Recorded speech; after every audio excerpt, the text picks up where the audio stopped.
Doctor Diego Luis, muchísimas gracias por su excelente conferencia. Damos paso ahora a la doctora Esperanza Naredo, una reumatóloga muy cercana a todos nosotros aquí en el país. La doctora Naredo es reumatóloga, hace parte del Departamento de Reumatología del Hospital Universitario Fundación Jiménez Díaz y está vinculada a la Universidad Autónoma de Madrid en España. Su charla para este momento del Congreso es evaluación de la actividad y seguimiento ultrasonográfico en artritis reumatoide. Doctora Naredo, adelante.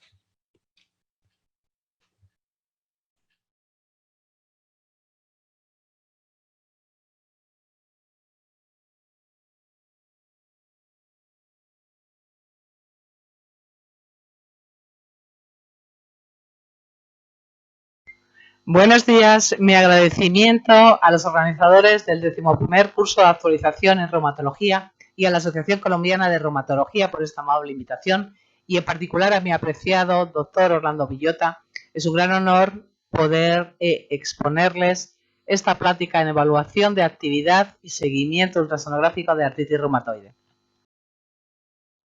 Estos son mis conflictos de interés relacionados con el tema. Este es el guión de la charla. Hablaremos de la evaluación ecográfica. Pienso que todos estamos de acuerdo en que en el buen manejo de la R ¿y en qué puede ayudarnos el ultrasonido en el manejo de la R? Pues seguramente conocen este artículo publicado hace unos años, siempre recordando, y esto es esencial, que la ecografía. Bien, empezando por el primer punto del guión, evaluación ecográfica de la actividad.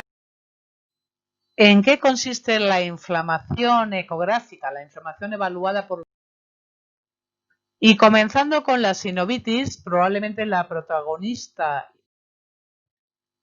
Algunos ejemplos de imágenes de ultrasonido de pacientes, pero también la tenosinovitis, la inflamación de la vaina sinovial de los tendones, la actividad inflamatoria tenosinovial detectada por modo... Pero no solo podemos detectar con ultrasonido inflamación, también daño estructural. Y el daño estructural secundario a la inflamación sinovial no solo afecta al hueso, como... Y deberíamos hablar un poquito sobre validez, en este caso sobre validez, y la ecografía versus frente a la clínica.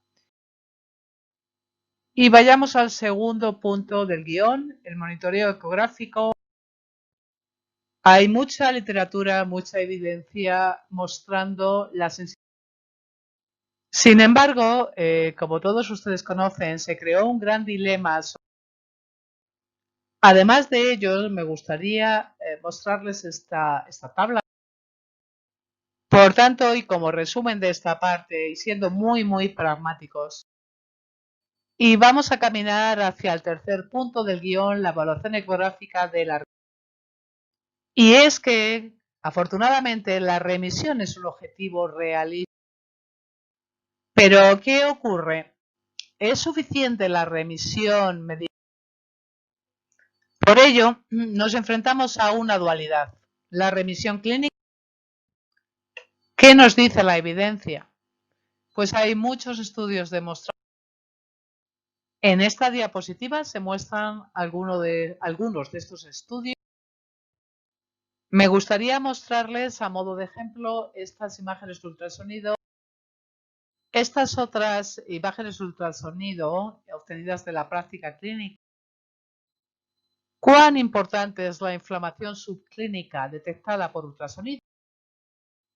Pero me gustaría mostrarles los resultados de algunos estudios longitudinales. Respecto a los fármacos biológicos, particularmente los anti-TNF, todo esto está muy bien, pero ahora vámonos a la vida real. Si nos fijamos en los mismos artículos que comentamos antes, pues en nuestro grupo estudiamos precisamente esto, intentando buscar cómo el criterio de remisión clínica está ahí. Entonces, ¿podríamos decir que bien evaluar 12 articulaciones o bien evaluar? Pues parece que sí. Pero si nos fijamos en artículos más recientes, y vamos a lanzar otra pregunta reto, porque no está realmente definida. Y si revisamos las definiciones o criterios que se han tenido en cuenta en los diferentes artículos sobre la definición de remisión ecográfica, vemos que en general casi todos coinciden en que tiene que haber cero señal Doppler sinovial. En algunos se establece un umbral de alguna puntuación, uno en algún artículo, bueno. Pero en general, aunque en escala de grises es variable, lo importante, según los resultados de los estudios publicados, es que no haya señal Doppler patológica en ninguna articulación.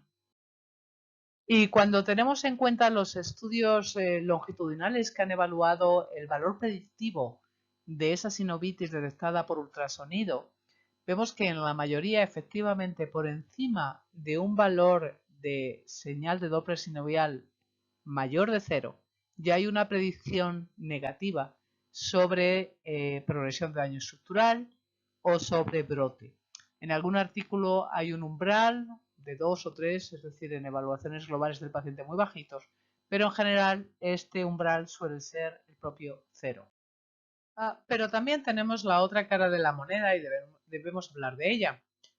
¿Qué valor tienen las scores de mínima del muy leve sinovitis en ambos modo B y modo Doppler?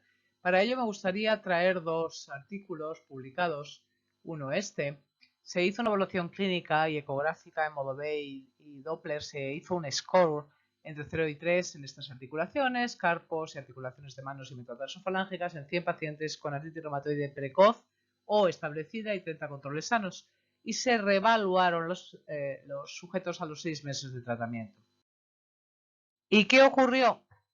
Pues por un lado, la sinovitis grado 1, la que llamamos leve, en modo B, fue frecuente en controles sanos. Y asimismo, en los pacientes en los que se instauró un tratamiento, la sinovitis grado 1 en modo B respondió en mucha menos probabilidad, menos frecuencia de pacientes que la sinovitis con grados 2 o 3, que son los moderado o severo. Y el segundo estudio es publicado también hace pocos años. Estudiaron un número considerable de sujetos completamente sanos y asintomáticos. Y pueden ver en las gráficas, las dos primeras de arriba son por paciente, las de abajo por articulaciones, la cantidad de pacientes, pero también de articulaciones, que presentaron hallazgos ecográficos supuestamente patológicos. Es verdad que la mayoría de ellos, como se puede ver en las gráficas de las derechas, fue derrame sinovial, pero en menor frecuencia también se detectó hipertrofia y también, aunque en mucha menor frecuencia, señal Doppler. ¿Y cómo se distribuyeron estos hallazgos patológicos en las articulaciones estudiadas, que fueron muchas?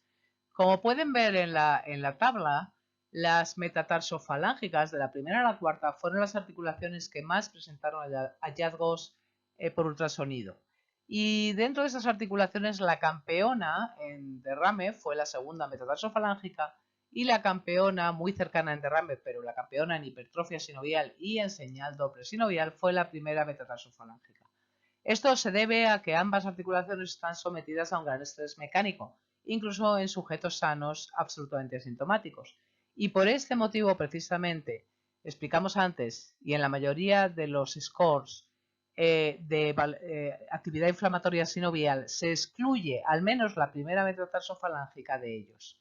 Y quizá, si puede ser, deberíamos excluir todas las metatarsofalángicas cuando evaluamos actividad inflamatoria o bien para diagnóstico o bien para monitoreo de la R. Bien, es verdad que cuando analizamos los grados de 1 leve, 2 moderado, 3 severo de estas alteraciones por ultrasonido en las articulaciones campeonas, podemos ver en la tabla que la mayoría fueron grado 1. También grado 2, cuidado, sobre todo de hipertrofia sinovial. Conclusión razonable, preliminar pero razonable. Quizá el umbral de inflamación ecográfico en estas articulaciones deba ser diferente que en articulaciones de la mano. donde estos hallazgos no aparecían, al menos en este estudio. Y por último, pero no por ello menos importante o interesante, vamos a pasar al cuarto punto del guión, la agenda de investigación. Para ello les voy a lanzar preguntas reto. ¿Es posible la remisión por ultrasonido? Al menos con los fármacos actuales. Es que a lo mejor no es posible. A lo mejor no podemos encontrar pacientes en que, por lo menos de una forma mantenida, la actividad inflamatoria evaluada por ecografía sea cero. O al menos con los fármacos actuales. O realmente sí podemos. Y esto puede ser un sueño hecho realidad como los Reyes Magos. Segunda pregunta. ¿Debe ser la remisión ecodoppler, vamos a llamarla, si es que es posible nuestro objetivo? Bueno, de acuerdo al estudio ARCTIC, no, claramente. Pero como hemos dicho, ese estudio tiene limitaciones metodológicas y además, sobre todo, hace falta más estudios consistentes con práctica clínica real a medio o largo plazo para confirmar si es así o no es así. En tercer lugar, ¿cómo definimos la ecorremisión? Tenemos que encontrar el umbral de inflamación ecográfica detectable por modo B y modo Doppler, que podamos decir que es la mínima relevante o la máxima aceptable. Y esto hay que definirlo. Y por otro lado, ¿debería ser diferente en la artritis reumatoide precoz que en la establecida? Quizá en la establecida de larga duración podamos ser un poquito más, vamos a decir, flexibles, dado que ya son pacientes que han probado diferentes fármacos. Debe ser diferente para la artritis reumatoide tratada con FAMES sintéticos convencionales que aquellos tratados con biológicos o sintéticos dirigidos, porque sabemos que al menos que los pacientes claramente tratados con biológicos y con sintéticos dirigidos erosionan menos en igualdad de actividad inflamatoria. Quizá deberíamos ser más estrictos en esa definición en los pacientes tratados con fármacos sintéticos convencionales. Bueno, realmente esto hay que demostrarlo, no lo sabemos hoy por hoy. Y por otra parte, el gran caballo de batalla de siempre con la ecografía, su gran dependencia del operador, pero no solo del operador, también de la máquina. Afortunadamente la tecnología avanza a velocidad rápida y cada vez tenemos mejor tecnología, no solo modo B, sino sobre todo en modo Doppler. Quiero decir, sistemas más sensibles y con menos artefactos. Pero aún así hay una gran variabilidad entre máquinas, no solo entre operadores.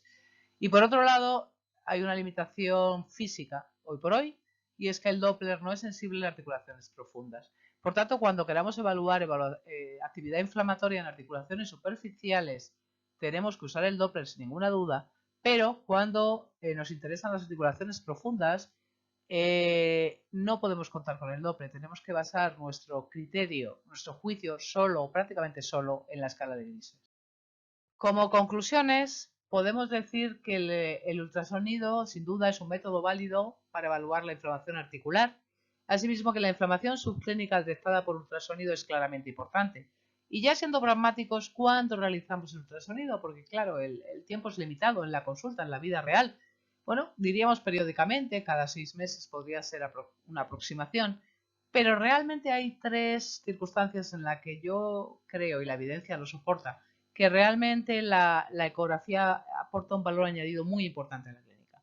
Primero, cuando hay una discordancia clínica. Ejemplo, no coincide la evaluación del dolor con la de la inflamación del paciente o la información clínica con el laboratorio. Yo creo que la ecografía puede ayudarnos a discernir realmente el grado de verdadera actividad inflamatoria. Y también ante decisiones terapéuticas de impacto para el paciente, por ejemplo, aumento del tratamiento, porque supuestamente está muy activo o no responde al tratamiento. Confirmar que realmente se debe a inflamación es importante. Y también cuando va a haber un cambio o un descenso, una desescalada del tratamiento, importante confirmar que efectivamente el paciente está en remisión. ¿Para qué? Pues para lo que dijimos antes, no sobretratar o no subtratar al paciente. Y por último, decir que una evaluación reducida puede ser válida y muy factible, hacerse en pocos minutos en la práctica clínica y merece la pena incluirlo, implantarlo en nuestra práctica clínica habitual. Muchas gracias por su atención, agradezco mucho discusión sobre el tema.